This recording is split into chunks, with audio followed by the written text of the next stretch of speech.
Welcome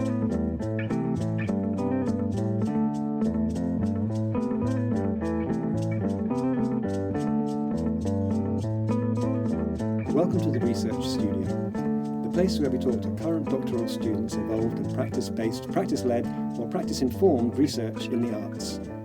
My name is Dr. Mark Wilsher, and I'm based at Norwich University of the Arts in the UK.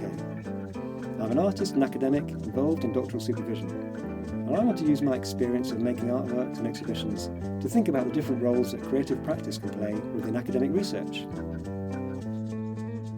My guest today is Adriana Arroyo, who is an artist and researcher currently completing her first year of PhD studies at Goldsmiths, University of London. Adriana has shown her film work at international film festivals, including Berlin, Toronto, the Oberhausen Short Film Festival, and Media City in Ontario.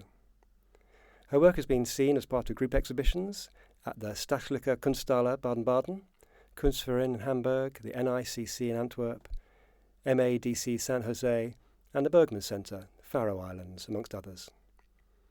Her solo exhibitions include Polytropos, Turning Many Ways at the Gallery KM Berlin, and How Much Land Does a Man Need? Despacio San Jose.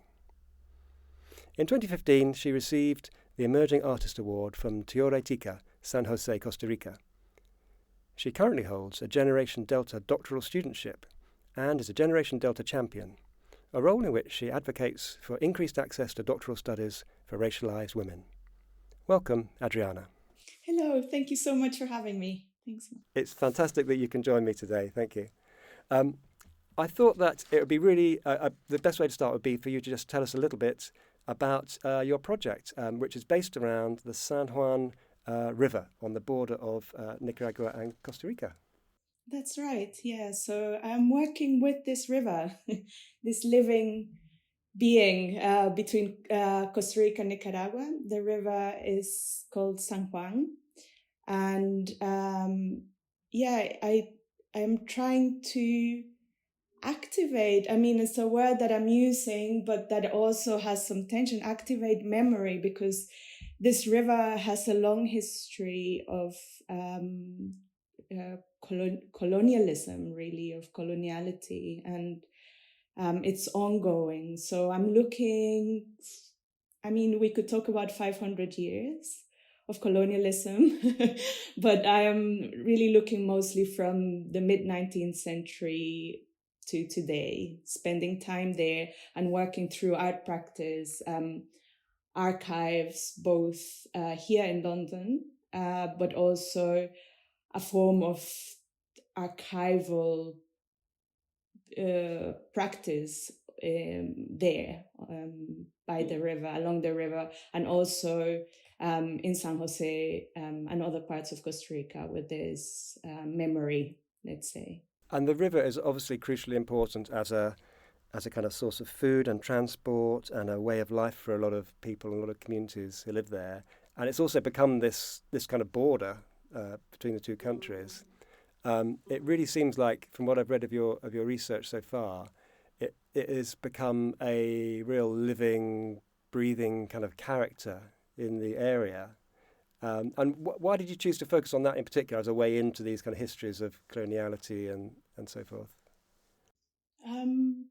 I have a strong bond with the Nicaraguan diaspora in Costa Rica. Nicaragua and Costa Rica are they are bound and separated by their histories. Again, I would say influenced by geopolitics, to do with the relationship to the United States that Nicaragua has, because there was a revolution there that was linked to the communist revolutions in the 50s and 60s. And then, this was actually later on in the 80s.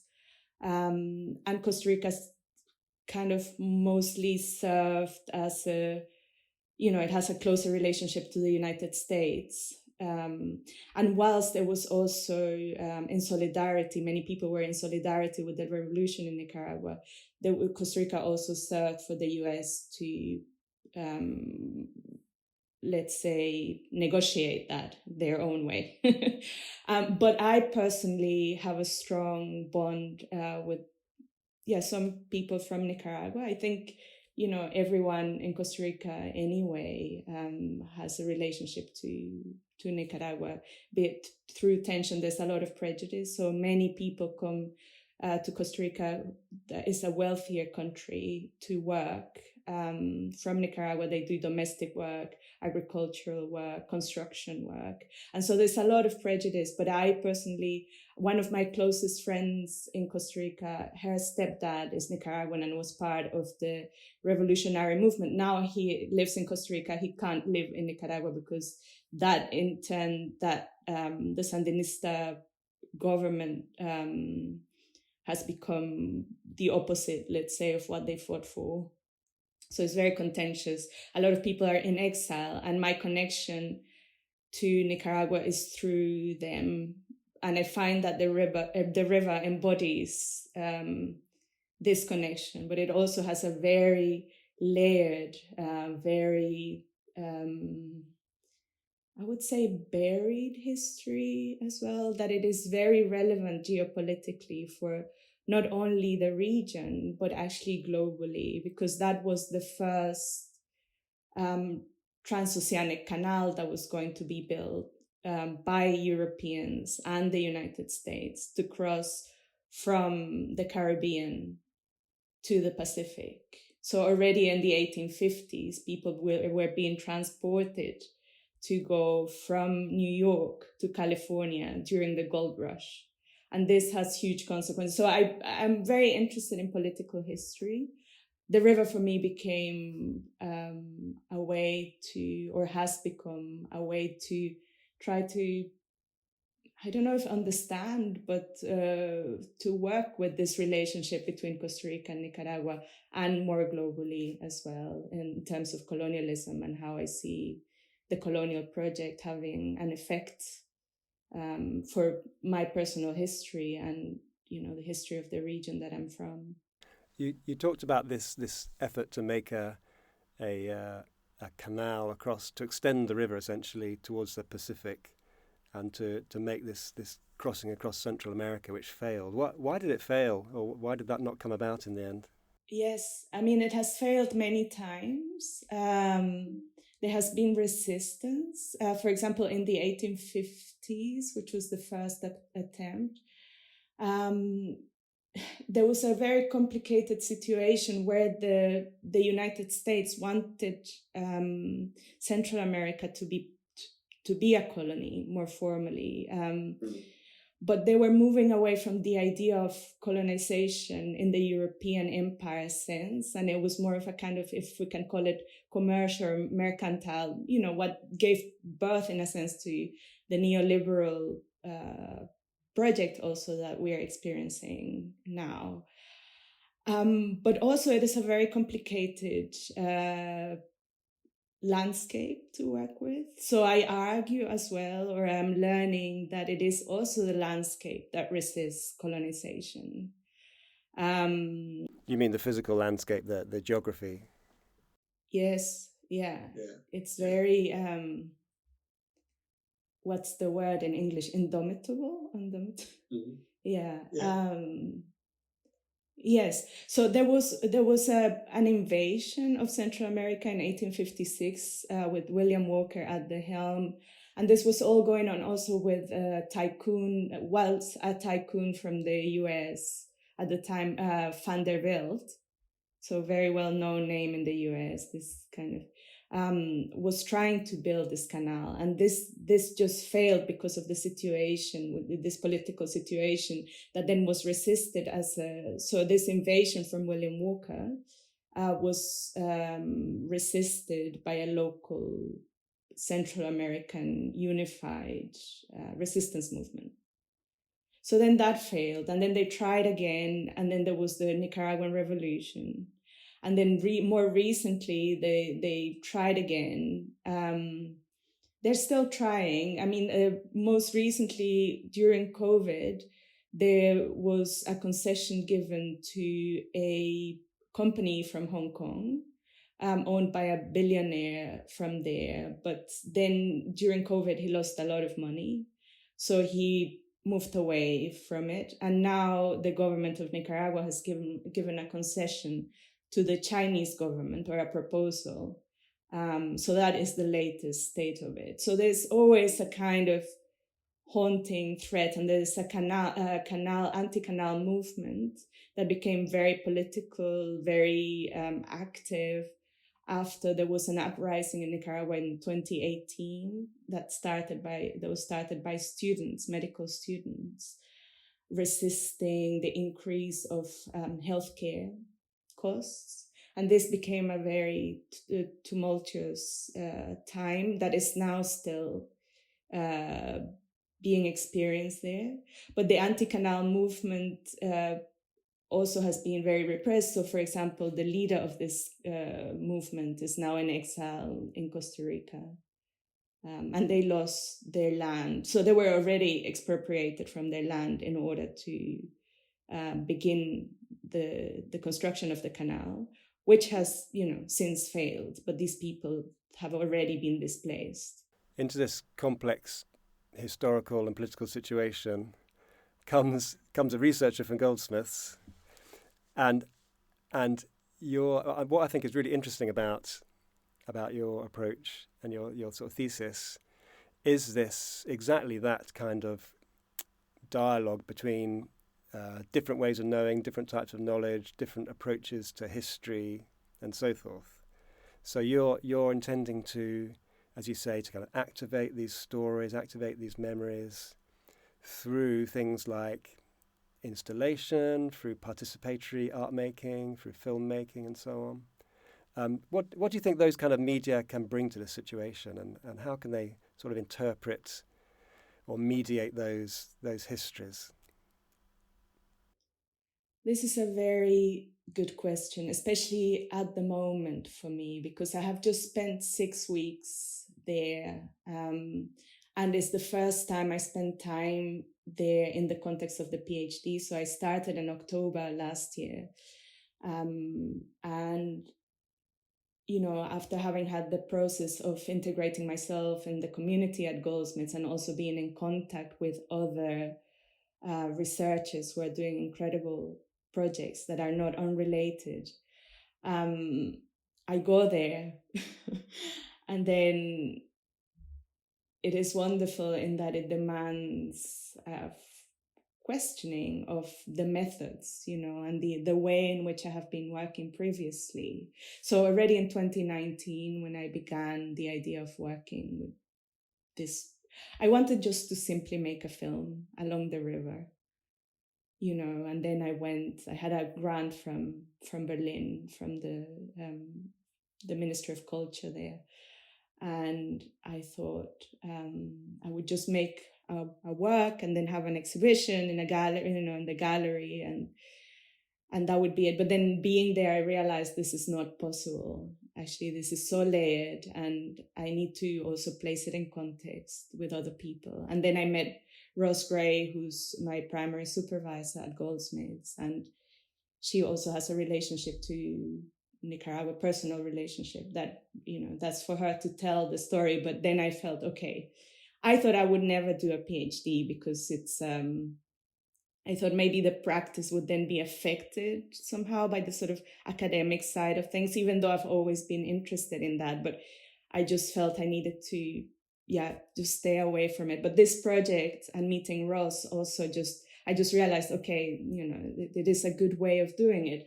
And to answer your question, I don't know right now, but this is a very important stage because I think being there and having had all the input from being at Goldsmiths and in London and being exposed to so much decolonial work that's happening here, I'm at a point where I'm really thinking, well, what is the best way to do this? What is this demanding of me, and where do I situate myself in this? There are lots of ideas, and I think that writing is a very important one, but also oral histories. So something that I find very important and that I notice is that people really want to talk. and tell their stories. And the question is how to honor that so that it doesn't become instrumentalized. Or also, I find that the transfer from one place to another is very complicated, and I want to do that with as much care as possible. But I'm thinking a lot about sound. I think that voicing things, using the voice, can be very powerful. Yes, and I think what it can bring is a way of also listening to ourselves, and I think it can also allow us to educate ourselves about who we are, but through a process that is multi-layered. That means that it is not contained, because I feel the river is impossible to contain. It moves, it changes all the time. And this, I think, is very important to carry through and to reflect in the artwork and the writing as well. So how it's going to be shaped and what it actually, contributes, I think is a good question that I don't have an exact answer for, but probably many answers and many possibilities right now. But for me, what's really, really valuable at the moment is that I am learning myself a lot. I wanted to ask you about this idea of the transfer of knowledge from one context to another, because I think that's a really fascinating idea. You're based here in London at Goldsmiths, and yet you're going to be sourcing stories and telling these stories from Central America. What kind of implications will that have for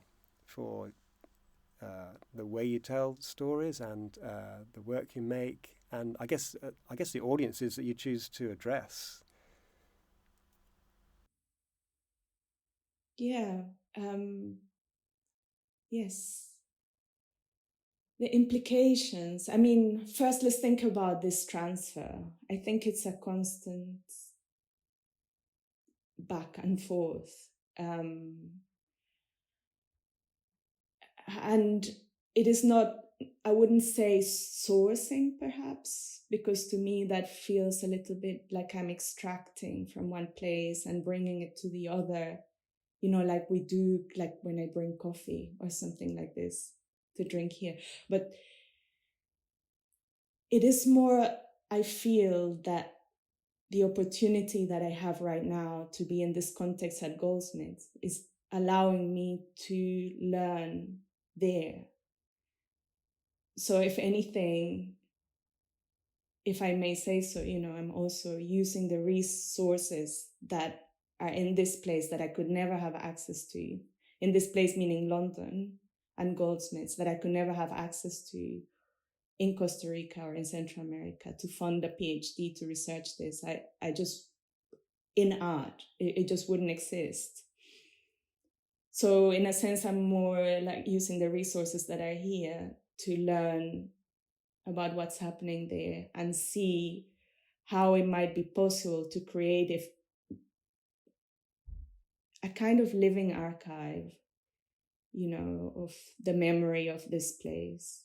And that is quite complicated, and I don't take it lightly, because there are people and their stories and beings. There are crocodiles and there are dantas, tapirs, and that this is their place. And I'm, ultimately, I am from the region, but I am also a guest, a visitor, and I'm learning from them and my spending time there. And really, the last time I was there was this crocodile that always came near where I was staying, and it's a very strong presence. So how do I transfer knowledge from the crocodile to here? I don't. I just learn from the crocodile. And the river, Central America, Costa Rica and Nicaragua are tiny in comparison to other places. So we're not talking about the Amazon. But when you're actually exposed to the region, then you realize You know, each place is huge. There are so many stories. The vegetation is so dense. The trees tell you stories.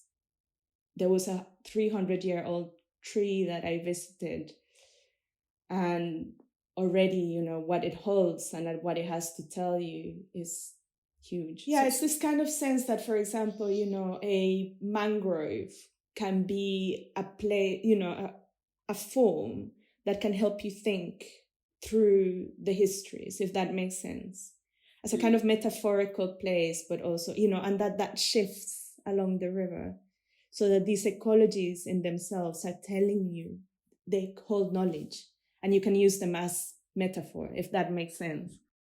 What might a mangrove tell you? There is a density to the mangrove. There is an opacity. There is a wetness to it. The air is thick. And that shows that there is a complexity in the history. It's also very fragile, but very strong at the same time. So it resists. It resists being colonized. It's difficult to navigate. That means that people can't just simply impose on it. And that is a history of resistance to colonialism, to being taken over.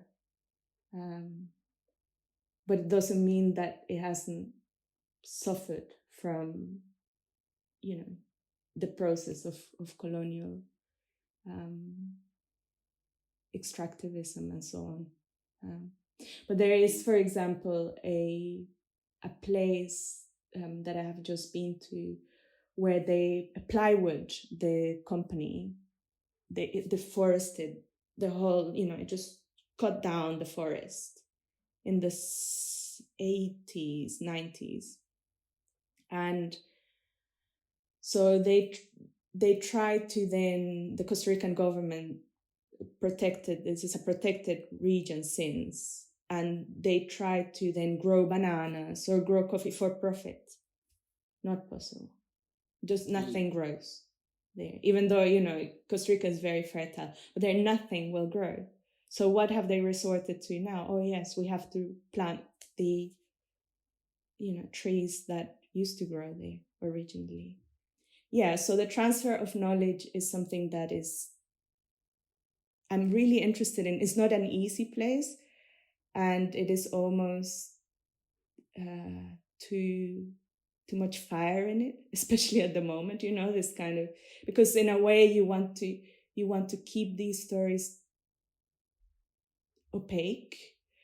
But I'm also very interested in sharing transnationally, and also with my colleagues. So, for example, talking just with my friends and colleagues who are doing incredible projects, already that for me is the transfer of knowledge. And I think the PhD is something really tiny, and we're mostly actually educating ourselves rather than contributing to knowledge in this grand sense that, you know, don't play this to the examiners, because otherwise I won't. That's actually very refreshing to hear, I think. It sounds like you've got it in perspective. A word that you've used a few times is opacity. What do you kind of mean by that, and what's so good, what's so positive about opacity? It is something that I'm thinking about a lot at the moment, and it was used a lot by Glissant.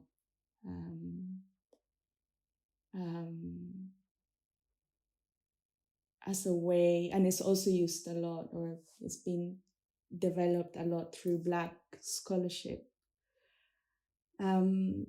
I find it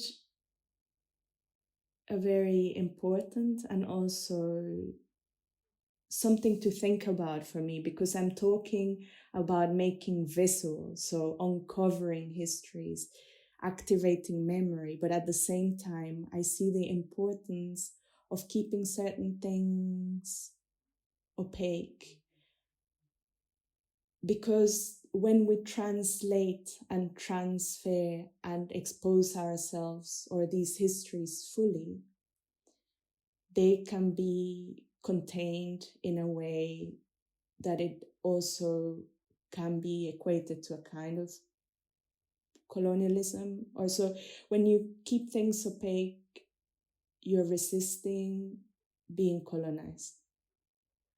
But I think that that can be also it's something that I've spoken to my supervisors about, because I am trying to understand how I negotiate that also with visibility and not being erased or silenced.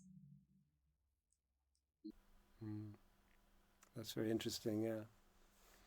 Um, I, I wanted to ask you about another phrase that you use, which is you talk about taking an ecosystem approach to writing, which was kind of intriguing. And I wondered what you meant by that. Are you talking about a kind of polyphony, a kind of dialogic way of writing? Or what do you mean by that? So with the writing, I find it particularly exciting at the moment. I think it's a very, very good way, or a very flexible way of telling stories. I've spoken about the oral side, so sound as well, but the writing too. And I think that the way in which the river creates habitats and landscapes and the ecology of it is actually telling me how to write. So, for example, the wetlands, for example, the marshes, for example, the islands that form in the river, the places which have been completely cleared and deforested. These are ecologies that also hold the histories that I want to convey and tell. So there's already a kind of visual living environment, if you like, a kind of ecosystem that you can think of also in terms, if you think about installation art, creating an environment within the ecology of this river that changes a lot as it flows from Lake Nicaragua, close to the Pacific, all the way to the Caribbean. It changes a lot. So yes, through the writing, I want to present and activate these different environments. And I think it can help as figure of speech as well, to have the marshes, to have the islands that form, to have the crocodile. This is all kind of quite abstract. So let me think of a more solid way of talking about this. You've been working with some local people. So you've been working with a chef, Ruben Gonzalez, and also a local farmer, Naudel Herrera. What have you kind of learned from those collaborations, and how's that shaped your thinking about the project so far? Oh, it's everything. This contact, it has shaped the project indeed, and it continues to evolve. I mean, I just spent some time with Ruben, so he's very, very active in the region, and it was actually through his archive of. He's a non-academic researcher, and by that I mean he's looking at his history, the history of the region where he's from. So he's really at a place in the river called Boca San Carlos, where it's like crossing the road and then you're in Nicaragua. So I was just there, and he goes across to get malanga, which is a root vegetable, to cook for dinner. So that he goes across means he goes to Nicaragua to get it. And there's this constant communication back and forth. Very many complicated things happen there because it's a passage for drugs, for now there's illegal gold mining going on there, and many other things I don't want to speak about right now. But through meeting Ruben, I also meet the river, and I meet the trees, and I also learn about how he cooks, for example, is an archive beyond his own life, in a sense, because it's ancient. So, for example, Ailton Krenak speaks about rivers as carrying a non-linear time. So there is no future, and they carry, because the present is the future in a sense, because they are already carrying the future in them. And so through the people who I have met there, that is in a sense, that is the knowledge, that is what we are also trying to all bring together. I was in a part of the river just about 2 months ago, which is on the Caribbean, right on the northern Caribbean of Costa Rica, southern Caribbean of Nicaragua. And there I met some incredible people. It's the first time I went there.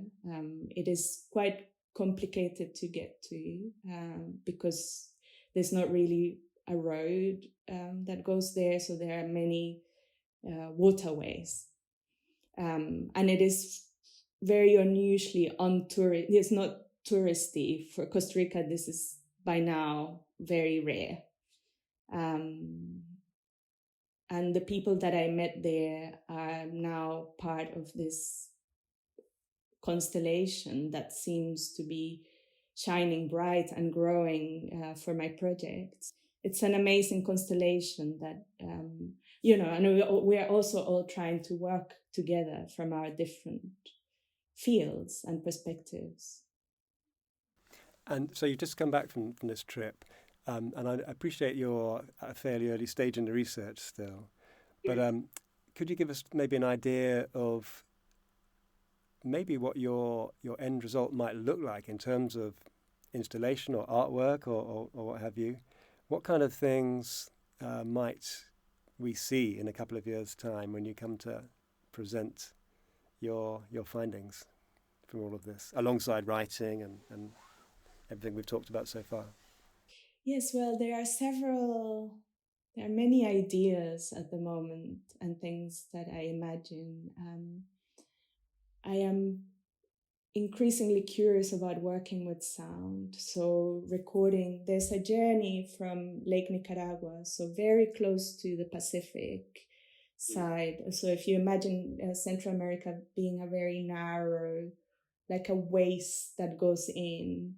And so the river starts at Lake Nicaragua and then goes all the way out into the Caribbean. And there's a journey that you can do. And the sound is very powerful. I haven't done the whole journey yet, but I finally found out how it is possible to do it, because it's not something that people do very commonly. That it has to be done carefully because of the political situation in Nicaragua right now. So I can't really, for example, take a camera there. But on the Costa Rican side, I can work fine. So I'm imagining a sound recording from field recordings.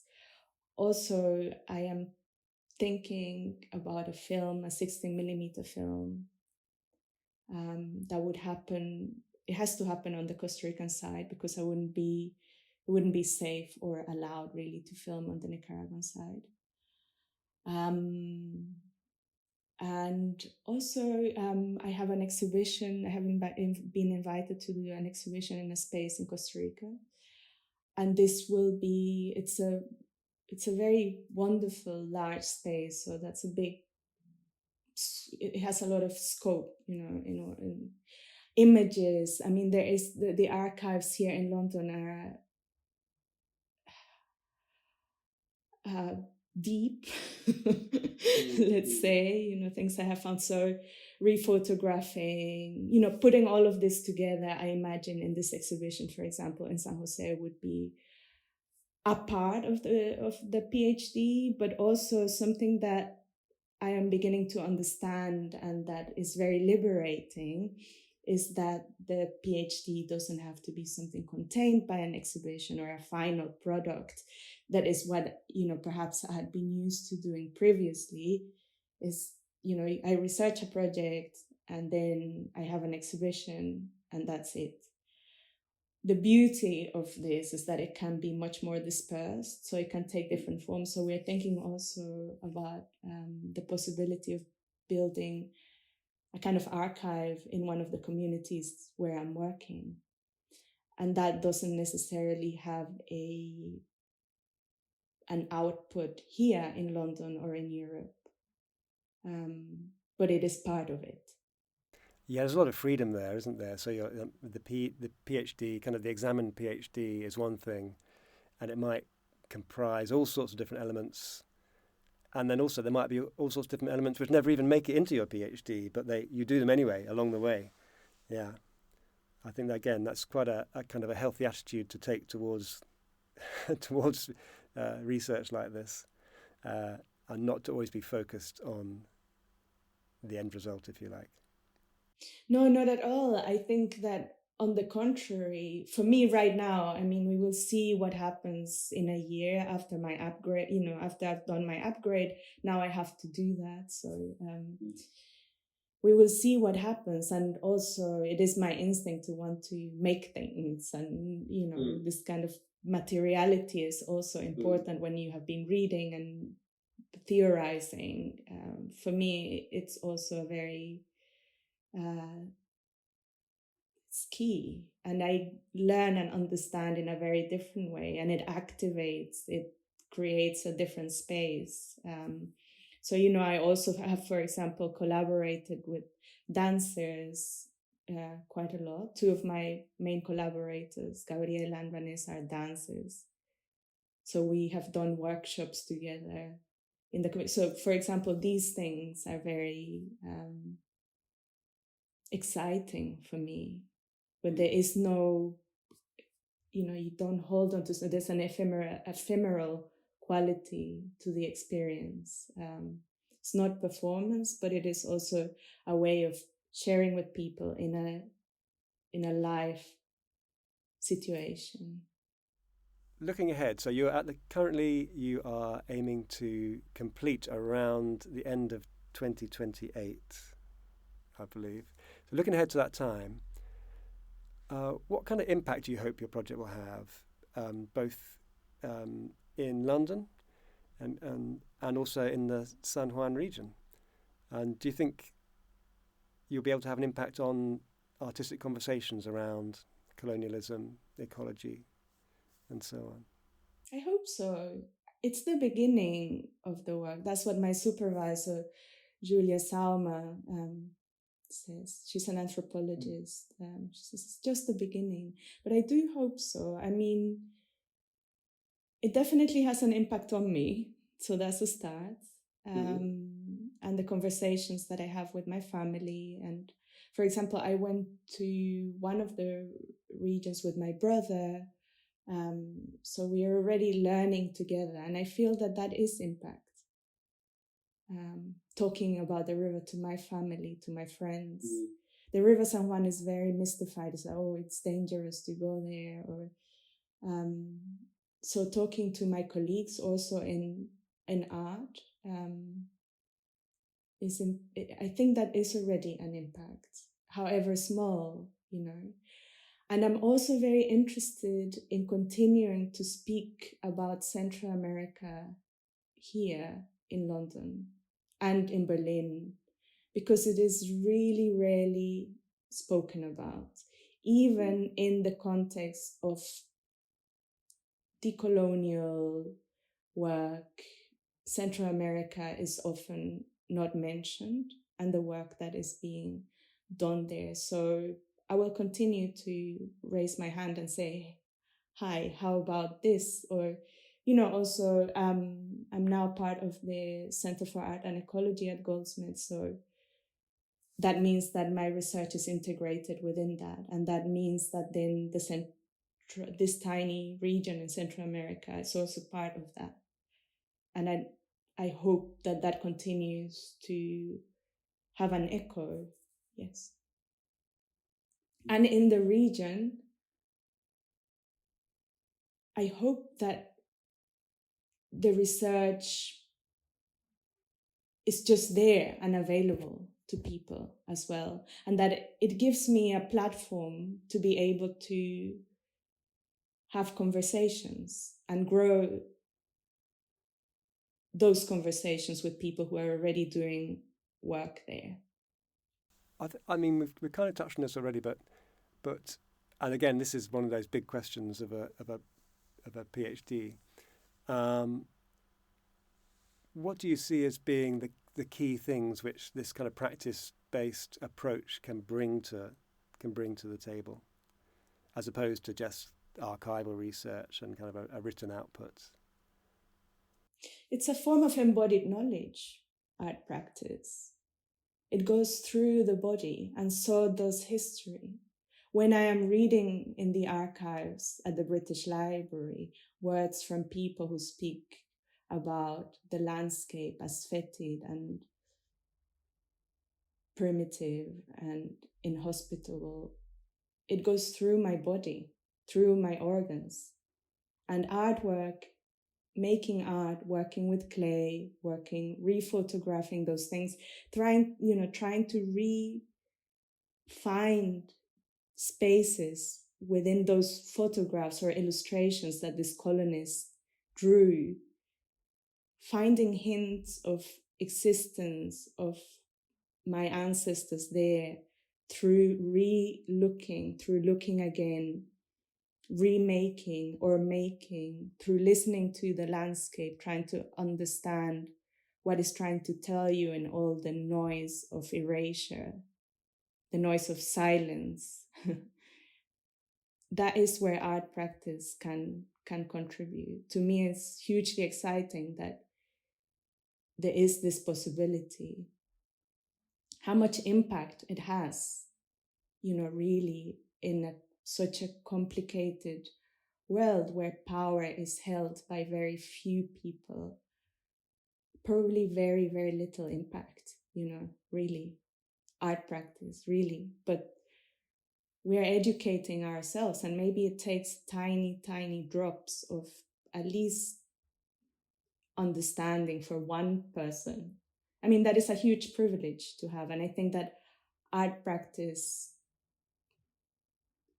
can allow for it. I don't know that it changes things hugely. But it's certainly to have this freedom in this world where that is being contested day to day is quite significant. And how do you think you have changed in the last year?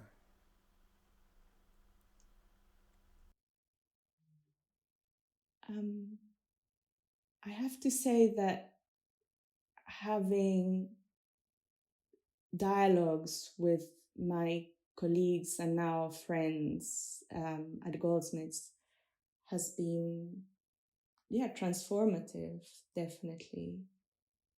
I am more aware of their positioning, also in relationship to my own. And also this 6 weeks that I had recently by the river, it was really profound and very transformative. So how exactly I have shifted, I suppose that will all come out as I write. But I do feel that it's a process of learning, and learning to look again, and learning to be more present and to be very awake. I think in this time in history, it's like we can't really afford to be zombies.